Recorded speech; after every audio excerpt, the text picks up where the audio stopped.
आज ब्रह्मपुर महानगर निगम एवं प्रशासन पक्षर कमापल्ली ठारे जबरदखल उच्छेद कराई। शताधिक दुकान जबरदखल उच्छेद कराई। ब्रह्मपुर टाटा बेंच छकरू कमापल्ली छक पर्यंत आरंभ है जबरदखल उच्छेद। ब्रह्मपुर उपजिलापाल अविनाश कुमार नेतृत्व में चली जबरदखल उच्छेद। सूचना था कि सिल्क सिटी ब्रह्मपुर में प्रति 2 मिनिट्रे कोटपेटा छक ठारू गेट बजार रेडियो स्टेशन समेत सहर विभिन्न वार्ड में ट्राफिक समस्या रीतिमत लगी रहे। प्रशासन पक्षर आज तरबरिया भाव कमापल्ली अंचल को टार्गेट कर जबरदखल उच्छेद कराई।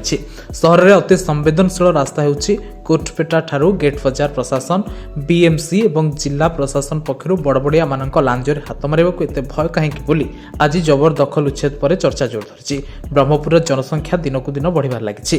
जेउठी 2 थाकिया रास्ता जगह रास्ता निर्माण न करी अणओसारिया रास्ता 2 थाकिया रास्ता निर्माण करिबारे बीएमसी रो अजब नीति बोली लोके आलोचना करुछन्ति। बिना मास्टर प्लान ने सरकारी अर्थ हरिलुट करबा को जेउठी चाइबे सेठी डिवाइडर निर्माण करी लक्ष लक्ष टंका आत्मसात हेउथवा मध्य चर्चा होई आछछि। सूचना था कि गंजाम जिले में गोचर सरकारी जमी उपर माफिया माने जबरदखल रही किंतु यह उपरे दृष्टि पड़ुना प्रशासन नीरव द्रष्टा साची। ब्यूरो रिपोर्ट निसर्त न्यूज।